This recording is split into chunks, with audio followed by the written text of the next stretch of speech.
Helena, bom dia. Então, meu nome é Luan, sou do Papo Cultura, um canal aqui da cidade, e vou fazer uma pergunta justamente sobre essa vinda aqui para a cidade de Ouro, né? Porque é uma cidade que respira memória, respira patrimônio, e, assim, é um lugar que acaba influenciando muitos e muitas diretores assim, na cidade. Eu queria saber se a sua estadia aqui despertou algum desejo, né, de ver novas histórias sendo filmadas por aqui. Olha, eu tive essa experiência, porque eu filmei em Diamantina em 2002, 2003, um filme que chama-se Vida de Menina, que é justamente baseado no diário de Helena Morley, que é um diário, uma joia de um diário de uma menina. Quer dizer, não são memórias, são escritos do dia a dia de uma menina mineira que escreveu dos 12 aos 15 anos de idade, uma adolescente, criticando todo mundo em volta dela, a sociedade, as coisas, uma transgressora, muito engraçada. E foi o meu primeiro contato com Minas. E eu adorei, foi uma coisa assim maravilhosa. A população, as 300 pessoas trabalharam conosco como extras, que a gente precisava botar gente nas ruas, porque o diário justamente se passa todo dentro da cidade. E a gente tinha essas pessoas que acordavam às 4 da manhã e que tinham que se vestir, tinham que se maquiar. Nós tivemos que sujar a cidade, porque a cidade estava limpa demais, para ficar com uma cara mais antiga do tempo da Helena. Então, esse foi o meu primeiro contato. E naquela época a gente esteve aqui também, passou por Ouro Preto, eu achei belíssimo. Eu acho um barato, adoro. Helena, Maria do Rosário Caetano, da Revista de Cinema. Eu vou colocar 3 pontos aqui para você. Primeiro, uma pequena curiosidade e depois 3 questões. Você está me ouvindo? Estou. Tá. Primeiro, ontem, revendo uma entrevista naquela tela enorme, eu vi uma jovenzinha do lado da sua cunhada, que é a moça, a noiva, né? Uma jovenzinha do lado dela que me pareceu a Maria do Rosário Nascimento Silva, a atriz e cineasta. Era ela ou não? Peraí, quando ela está sendo, é uma menininha? Não, uma moça, da idade dela, mais ou menos. Aquela é Ângela, irmã de Glória, irmã da noiva. Tá. E tem uma menorzinha que é minha filha. Não, era uma moça da idade da Glória, da sua cunhada. Tá, isso era só uma A entrevista é toda em família. Minha mãe está lá, é engraçado. E quando entra a sequência política lá do golpe, aquele homem que aparece 2 ou 3 vezes é o Auro Mouro Andrade ou não? Quem é aquele personagem? Maria, agora você me Ranieri Mazzini. Ranieri Mazzini. Que ocupou Mazzini. Eu me arrependo, porque cada vez todo mundo acaba perguntando quem é aquele homem. Ele era um vice. Eu acho que ele ficou antes do João Goulart. Não, eu lembro dele. Eu acho que ele era presidente, é quem assume quando o presidente é deposto, acho que o presidente da Câmara. Então ele assumiu a presidência por 10, 12 dias. Agora as perguntas. No livro da Mariana, quer dizer, o Cinema Novo entra e você como uma personagem dele. Hoje eu estava lendo sua entrevista aqui no catálogo do festival e você conta que jovem pediu a Joaquim Pedro de Andrade por carta para aprender a fazer cinema, para treinar no set de Padre e a Moça, né? Quer dizer, você teve uma convivência muito grande com Mário Carneiro, que é o seu fotógrafo, né, e tudo isso. Mas você fala até, inclusive, do Glauber, que te deu uma ajudazinha com a Kaique e tal. Mas eu queria que você falasse mais dessa relação, se você se considera uma cinemanovista mesmo. Essa é uma questão. Vamos responder a essa. Eu me considero parte da geração Cinema Novo. Mas os rapazes estavam na deles, eu estava na minha. também não fiz nenhuma força para pertencer, não estava afim, eu estava interessada nas minhas questões. Eu acho que o cinema novo tinha uma característica muito forte dessa coisa do outro, do explorado. E eu estava querendo descobrir por que eu estava, quais eram as forças que atuavam na minha educação, na minha formação, e não na formação do outro. Eu acho que isso é interessante, mas eu me dei muito bem com todos eles. Mário Carneiro era meu irmão. Glauber era uma pessoa diferente, né? Maravilhosa. Joaquim, nós era uma geração também que se encontrava muito mais, havia muito mais uma relação pessoal do que hoje. Eu não sei se hoje, por causa da questão digital, as pessoas ficam mais afastadas. Naquela época havia um contato físico muito maior entre nós. E o Metropolitano, eu fui trabalhar como jornalista, Cacá era o diretor, quem mais que estava lá? Jabor. E na PUC, eu entrei na PUC para fazer neolatinas e conheci Jabor, estava na PUC, acho que Cacá estava também, e Luísa Borges de Holanda.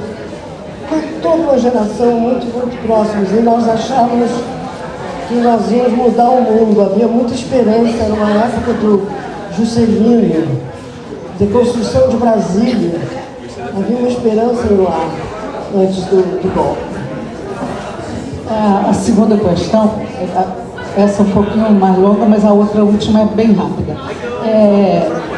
Você fez o Carmen Miranda, quer dizer, você conseguiu o que ninguém tinha conseguido no Brasil de verdade, que era fazer um longa-metragem sobre ela. E você começa esse projeto nos Estados Unidos, né? E, claro, com muita gente no Brasil, é um filme de 2 países, na verdade, porque ela também foi uma mulher de 2 países, 3 se nós contarmos Portugal, né? E depois disso ninguém consegue fazer um filme sobre ela, né? Agora, muitas promessas, mas só você conseguiu. Eu pergunto o que foi que permitiu que esse filme saísse do projeto, do papel. O papel do David, o seu produtor, nisso, em que ele ajudou, né? E eu digo isso porque eu estava assistindo, quando eu assisti o filme do Zé Joffre, A Sinfonia de um Homem Só, eu vi que também o fato do David ser produtor e ter ajudado o Joffre fez um filme assim como o seu, um filme internacional, um filme Brasil-Estados Unidos, com fontes americanas importantíssimas, que geralmente quando o realizador faz um filme só no Brasil, ele não consegue acessar essas fontes. Então você... A conversa está muito longa, a tua pergunta. Como é que você coloca essa importância de ter feito o Carmen Miranda em 2 países, nos Estados Unidos e aqui, se foi isso que ajudou o filme a sair do papel? E a última é esse filme novo seu, para você falar um pouco mais dele. Peraí, o David foi essencial e era um filme que permitiu justamente uma parceria, porque ele tinha uma visão de Carmen Miranda dos americanos totalmente absurda, que era a Carmen Miranda dos desenhos animados que os americanos fizeram sobre ela, que eles achavam que Carmen Miranda, os americanos estavam interessados somente naquela caricatura da Carmen. E foi muito interessante essa colaboração minha e David juntos, porque eu acho que isso foi essencial para o filme, você está certo. Qual é a outra pergunta?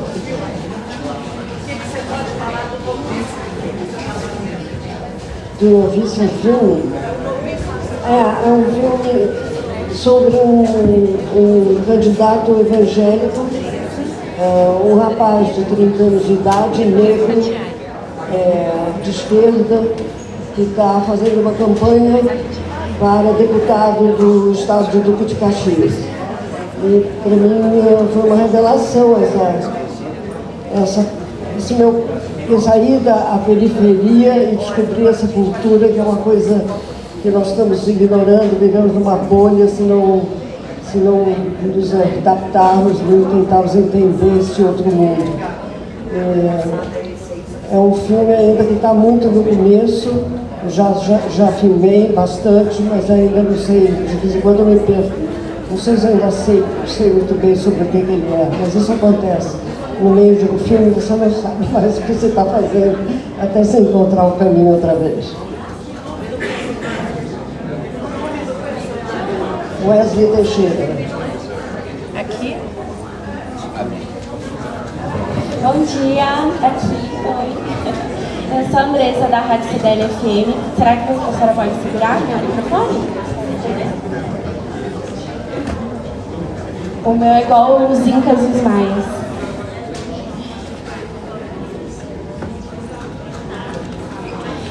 Helena, quais são as melhores memórias que você tem da época em que você fez seus primeiros filmes? Memórias tanto da sua vida pessoal quanto do contexto sociopolítico da época. As memórias que você tem, assim, que a gente está aqui falando de memórias, né?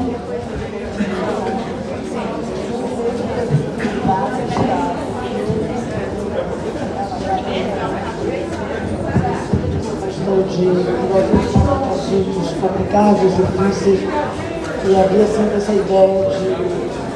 Muitas vezes a gente fazia essa entrevista nos quartos, de porta fechada.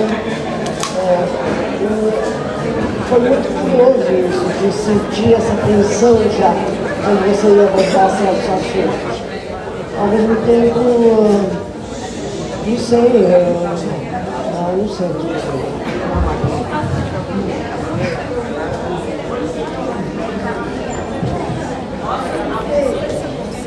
Desde que você começou até agora, olhando para o cinema nacional de forma geral, quais evoluções você vê no jeito de contar a história do Brasil? Não sei. Contar a história do Brasil? Assim, olhando para o trabalho de outros cineastas e até o seu também, aqui no Brasil. Muito esquecido, não sei.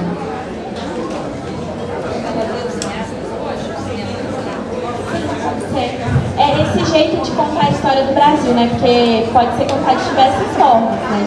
Política.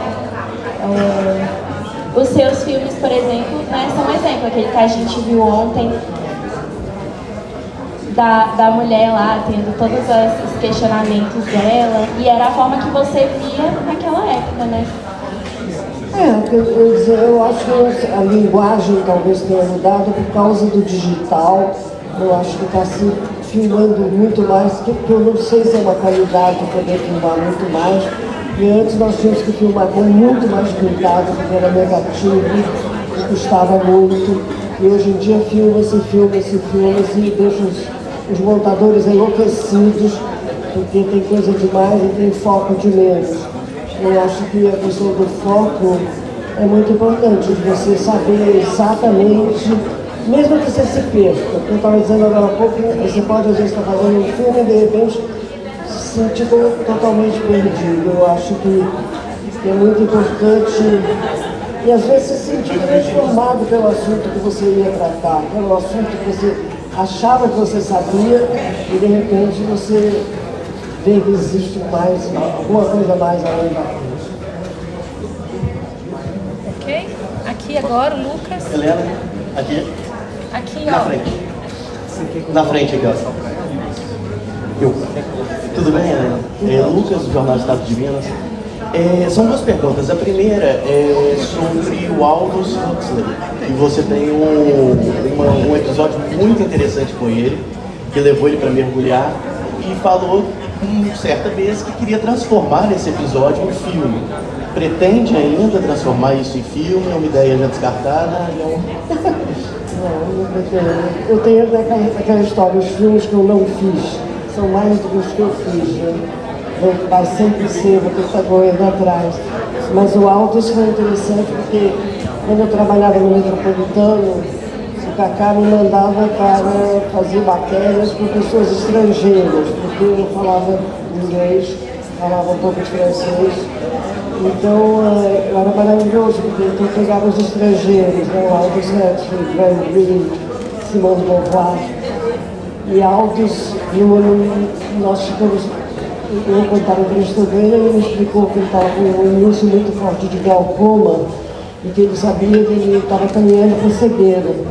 E que ele perguntou sobre a minha vida, e eu falei de meu pai, que era norueguês, e que ele fazia pesca submarina, e o Aldous disse, será que ele podia me levar para ver o fundo do mar antes que eu fique cego, porque eu nunca vi o fundo do mar.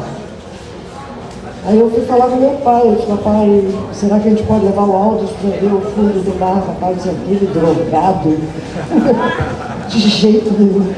Porque ele estava lançando Doors of Perception, que era um livro sobre as drogas, sobre a experiência dele com a mescalina.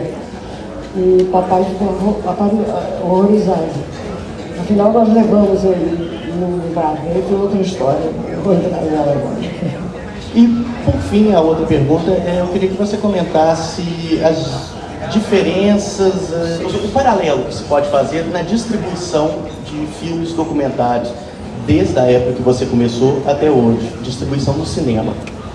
É mais fácil, é mais difícil? Acho que é mais difícil. Mas eu não quero falar desse assunto.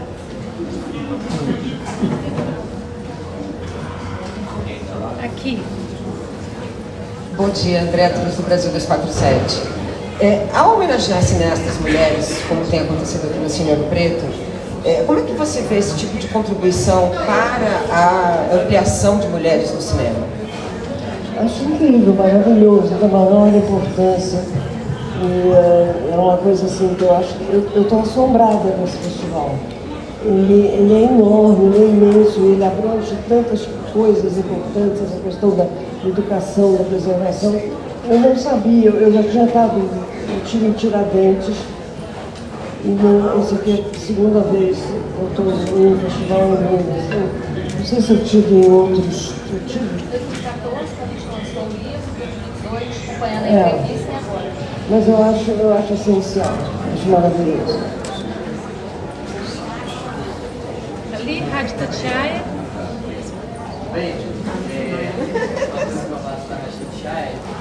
Fala no microfone do... Ei, Helena, tudo bem? Meu nome é Matheus, sou da Rádio Tatiaia. Eu queria te perguntar sobre o tema desse ano da Cineop. Esse ano o tema é Um País Existe nas Imagens que Preserva. O que a senhora acredita que o Brasil ainda precisa preservar melhor na sua memória audiovisual? E qual foi a sua reação quando soube que seria homenageado desse ano? Obrigado. Não, foi maravilhoso, porque eu tinha já uma experiência com, em Belo Horizonte, filmes de quintal. Não existe filmes de quintal que haviam remasterizado nossos filmes em 4K. E foi a diferença que isso faz e as possibilidades que abre para os filmes poderem viajar e poderem serem preservados e guardados. Eu encontrei aqui também no festival a Alice Gonzaga, que tem a Cinédia, né? Que ela tem essa história dos filmes da Carmen Miranda, que todos os filmes que ela fez no Brasil antes de mudar para os Estados Unidos, existem 4 minutos que sobraram. Mas isso é um escândalo, isso é um absurdo, o que a gente perdeu de imagens dessa época, né? E eu acho que é isso mesmo, a preservação da memória de um país, a maior importância. Olá, tudo jóia, Helena aqui? Tudo bem? Meu nome é Joyce Campolino, sou do jornal Lampião, da UFOP. Primeiramente, eu vou só abrir o chat mesmo, estou muito feliz de estar aqui conversando com você. E a minha pergunta é se você teria, dentro da sua filmografia, né, algum filme chaveirinho, assim, que se você fosse falar para alguém começar por esse filme, para entender quem você é, entender as suas visões, qual filme seria esse? E o porquê também? Eu não sei, eu acho que pensando em termos de facilitar, talvez, seria esse filme último que eu fiz, que chama-se Um Filme para Beatriz, porque ele é de certa forma, uma cinebiografia. E que, na verdade, é um filme que tem um episódio interessante, que eu recebi o telefonema de uma jornalista italiana que me ligou da Itália dizendo que ela estava em Pádua, numa cidadezinha chamada Este, E no armário de uma escola elementar fechada, encontraram dentro do armário uma cópia do meu filme, A Entrevista. E que eles pegaram essa cópia e passaram e gostaram muito do filme. E ela queria saber como é que estavam as mulheres no Brasil hoje. E esse meu filme chama-se Um Filme para Beatrice, que é uma resposta para ela de uma revisão do passado, entendeu? Esse filme tinha ido parado lá porque eu acho que o Cosme Alves Neto enviou ele para o Festival do Popoli, em Veneza, e naquela época os festivais recebiam os nossos filmes em negativo, em latas, e depois as latas se perdiam, todo mundo perdia a cópia de filme em festival, e essa cópia parece que foi passada parar em Pádua. Então, essa é mais ou menos a história. Acho que o filme para Beatriz conta mais ou menos a minha trajetória.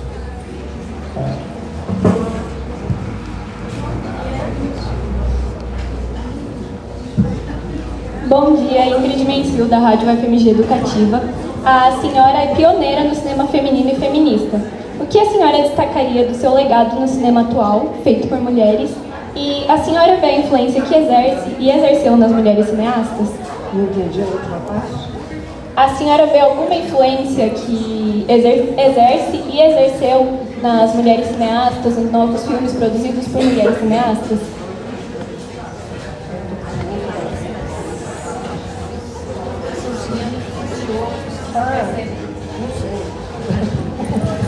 Eu espero que, sei lá, qual é o começo outra vez? O que a senhora destacaria do seu legado no cinema atual, feito por mulheres? Muito difícil essa pergunta. Não sei o que eu vou dar legado. Mariana pode falar, né? Mariana. Eu acho que estão me ouvindo? Então, o fato da Helena ter começado a filmar em 1966 e não ter parado, né? Ainda mais cinema, que é uma arte tão cara, hoje mais acessível com o digital. Então, começou em 66, né? Teve a primeira fase feminista, foi para os Estados Unidos, fez a trilogia da mulher lá, depois fez uma série de documentários que analisaram as relações Estados Unidos e América Latina, que merecem serem mais vistos, analisados. Depois ela retorna para o Brasil com Carmen, que é um filme que destaca Carmen, faz a alma da gente, depois volta ao feminismo e agora já está indo para um outro caminho. Então, eu acho que a maior é uma inspiração para cineastas, o fato de que talvez ela seja a única que naquele período continuou filmando, mesmo que tenha tido intervalos, né, mas ela conseguiu com essa carreira, que é uma carreira com desafios, assim, né? Então, acho que essa que é a inspiração. Né? E numa época, inclusive me inspira também, numa época que era muito difícil fazer, né? E é uma filmografia transnacional nas Américas. Ela filmou na Bolívia, Venezuela, Argentina, Estados Unidos, ela não filmou no Canadá, não. Filmou no Canadá, né? Pega pra mim o microfone que essa moça tá. A Mariana sabe mais da minha vida do que eu. O livro dela, eu não sabia de alguma coisa, ela me ajuda muito. Agora aqui, Helena. Ney.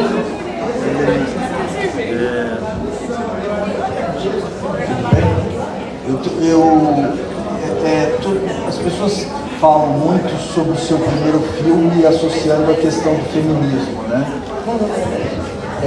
A Entrevista é um filme muito associado ao feminismo, como a colega perguntou agora. Eu queria saber o seguinte, você tinha essa consciência quando você fez o filme? Ou foi uma coisa, aquelas questões eram importantes para você e vamos filmar? Eu queria respostas para mim. A questão do feminismo era uma questão que no Brasil ainda não existia, não havia um feminismo organizado. Existiam umas feministas. Simone de Beauvoir, o segundo sexo, era um livro muito difícil. Eu só fui ler o direito muito mais tarde. Eu pensei que eu tinha entendido, mas não tinha entendido nada. E eu acho que, para mim, eu acho que existe feminismos, mas eu não posso ser rotulada como feminista só, porque eu acho que o feminismo verdadeiro é um humanismo. Inclui todo mundo, inclui toda a sociedade, inclui uma transformação muito profunda. Então eu não tinha essa consciência. Mas quem eram as suas interlocutoras? Você falou que dos seus colegas cineastas, né? O Cacau, o Jabor, você tinha amigas com quem se discutia esses temas? Eu tinha Luísa Buarque de Holanda, Vera Pedrosa, tinha umas pessoas com quem nós tínhamos uma abertura de uma possibilidade de diálogo. Não sei. Você já tinha morado nos Estados Unidos? No período? Eu tive um primeiro casamento e eu fui para Harvard e fiquei 2 anos lá em Cambridge. Depois voltei ao Brasil, fiquei 4 anos e viajei para Lá nos Estados Unidos, essa primeira vez, já havia o feminismo? Mas quando eu chego lá, está no auge do fim da Guerra do Vietnã, com muitas demonstrações e o movimento feminismo muito forte. E foi aí que eu tive o primeiro contato com o feminismo organizado, como uma lança de tentativa de transformação. Foi muito inspirador, muito inspirador. Eu acho que havia um livro da Betty Friedan chamado A Mística Feminina, que era um livro justamente ela como socióloga que foi pelos subúrbios americanos da classe média, de casa em casa entrevistando as mulheres. E esse filme deixou uma marca muito profunda nessa relação que eu entrei em contato quando cheguei lá. Mas isso antes da entrevista, antes de fazer o primeiro filme. Sim. Tá. Você leu do Feminística antes, né? E de certa forma te inspirou, porque ela também ia nas casas das mulheres. Mas também tinha uma influência existencialista. Você se considerava mais existencialista do que feminista? O existencialismo é uma coisa muito mais interessante para mim do que o feminismo.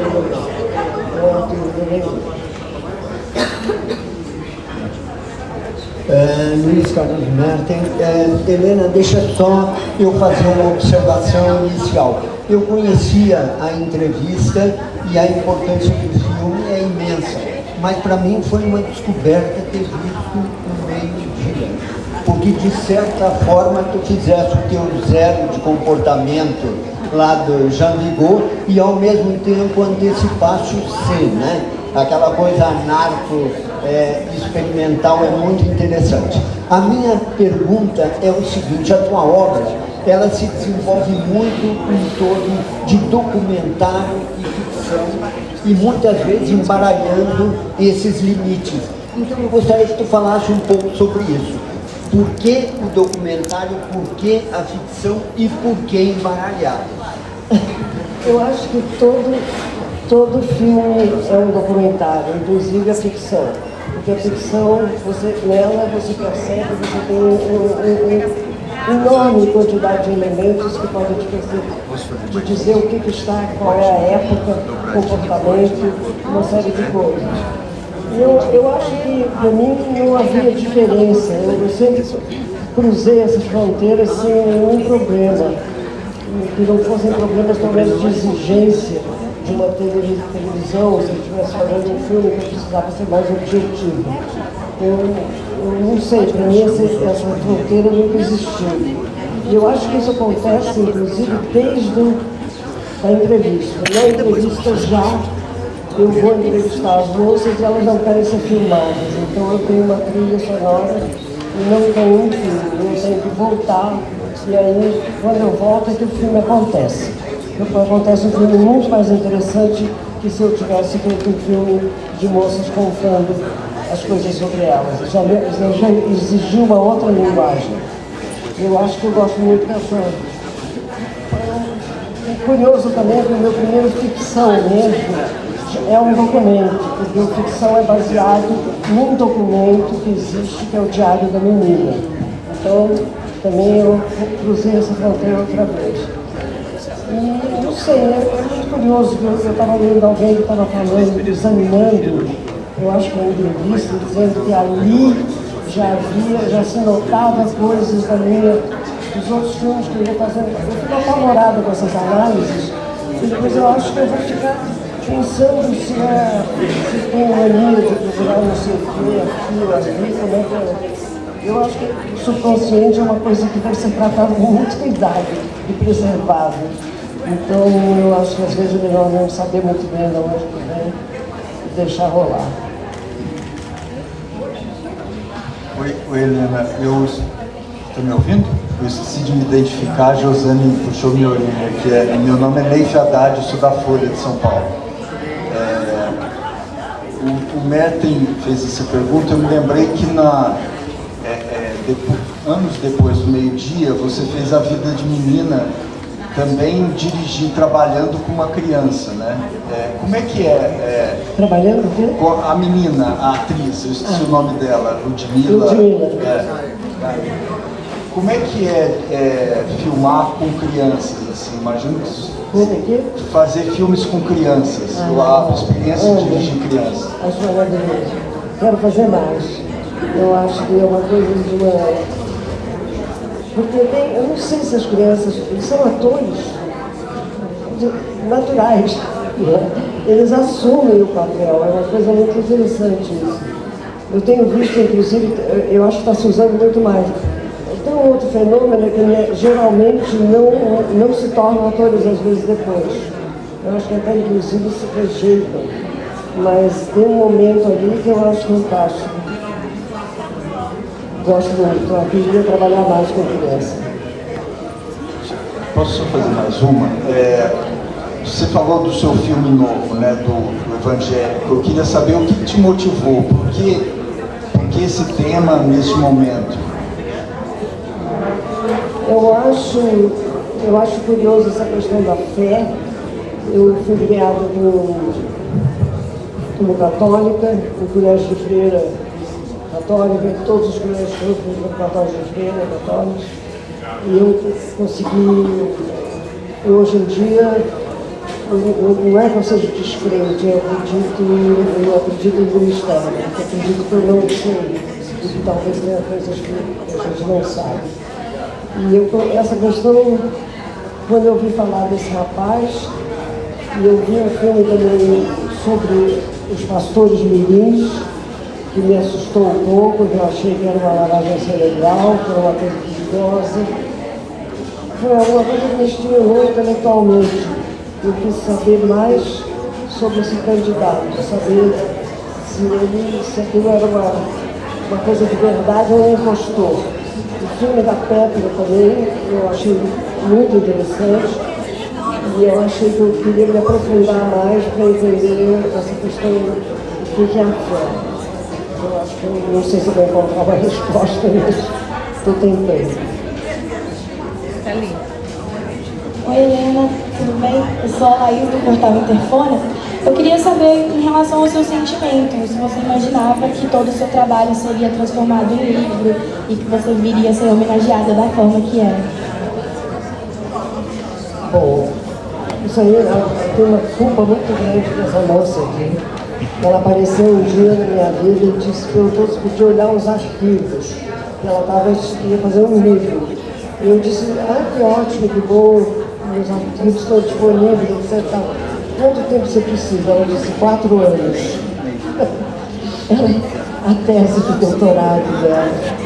E a partir daí, eu acho que você divulgou a entrevista muito. E a gente teve a sorte, eu ia conversando com a Helena, que ela falando que a gente ia fazer uma primeira rodada de entrevistas, ela me passou todos os filmes. Ela não viu os filmes dela, tinha 20, 30 anos, porque como todo cineasta, estava preocupada com o próximo. E aí ela acabou tendo que rever o trabalho dela, né? E foi um processo assim, aí eu falei, então vai ser uns 4 anos de processo. Ela falou, mas Ana, isso vai ser um casamento? Eu fui assustada. Eu falei, vai valer a pena. Eu tive que convencê-la, assim como no cinema a gente tem que ter um pacto de confiança com quem a gente vai filmar, também no processo de entrevista, você tem que estabelecer uma confiança, né? Eu tive que conquistá-la. E aí a gente teve a possibilidade de, o Tudo Verdade, o Amir Rabar publicou, eu mostrei a tese, ele falou, adoro Helena, eu vou publicar o livro. Ele tinha essa parceria com a Imprensa Oficial de São Paulo. Então foi muito importante também naquele momento, 2014, a plataforma da Tudo Verdade, que com as suas itinerâncias em 5 capitais brasileiras ajudou muito. também a divulgar, e foi a primeira retrospectiva não integral dos filmes da Helena no Brasil. Mas a partir daí teve outras iniciativas, mostra no CCBB da Filmes de Quintal, outras pesquisadoras começaram a ver o trabalho, e eu fui também num espaço muito importante chamado Socine, que é um congresso dos cineastas. São 500 pesquisadores de cinema no Brasil, que a cada ano acontece no capital. Lá também eu fui divulgando, porque assim como um filme, a gente também, um livro, ele tem que ser divulgado, né, disseminado. E aí foi, a obra dela é fundamental, né? Então acho que assim como eu apaixonei pelo trabalho dela, acho que as outras pessoas também, a partir disso, começaram a se encantar, e pela diversidade de fases que ela passou. Helena, novamente aqui na frente. Dos seus documentários, Carmen Miranda, se não falha a memória, é o único em que a protagonista é um artista, uma pessoa pública, nesse sentido de tem uma grande projeção. Queria entender por que escolheu Carmen Miranda e se tem outro artista, outra pessoa pública de grande projeção que você gostaria de fazer um filme. Carmen era, como eu estava morando fora, Carmen era justamente a personagem que tem essa trajetória entre os Estados Unidos e o Brasil. Eu achei fascinante, eu achei também que era um filme que podia ter uma extensão para as duas culturas. Eu tinha muita curiosidade sobre a figura dela também. E como eu falei, eu também tinha uma visão dela que era uma visão muito americana, que eu achava que tinha alguma máscara que tinha que ser tirada dela, né? E eu acho que essa ideia de você se perder na tradução, que você tem que se traduzir para o estrangeiro, eu acho uma ideia, uma coisa muito tenebrosa, entendeu? Essa ideia dessa distorção que aconteceu com ela. E foi um filme difícil. Às vezes, eu estava eu mesmo narrando, eu achava que ele ia dar certo. Quem me ajudou muito também, além dele, foi o Antônio Calmon. Calmon é um amigo muito grande nosso. E ele, Calmon me dizia, eu ligava para o Brasil e o Calmon dizia, vai fundo, não abandona, continua, vai dar certo. Porque todo filme é isso, né? Uma aventura e é difícil você às vezes se desespera. Mas não sei se respondi também.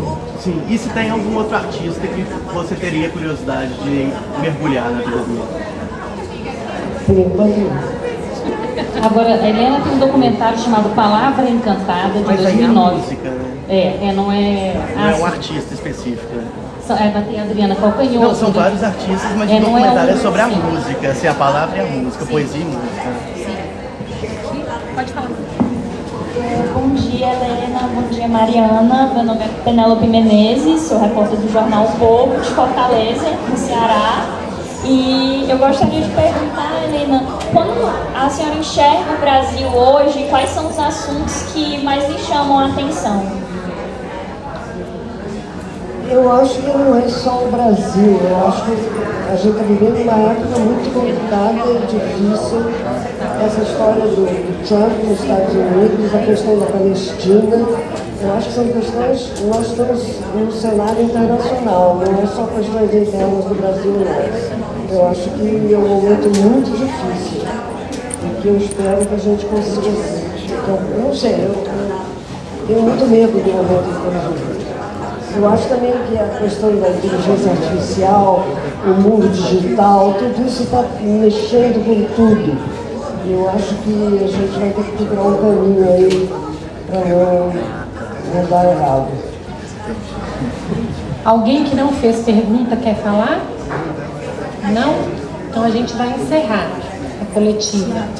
Obrigada a vocês por vir. Lembrando que tem Carmen Miranda, Banana is My Business, hoje na praça, às 9 da noite. Imperdível. E tem o debate aqui também, né? E a roda de conversa com a Helena aqui no hall, 14h30. Lúcia Murave, de ator Juliana Guzmão. Isso, a gente vai fazer uma foto da Helena com a imprensa, se ela nos permitir, e a Mariana, aqui mesmo. A gente coloca a cadeira da Helena mais pra frente, a gente fica em volta.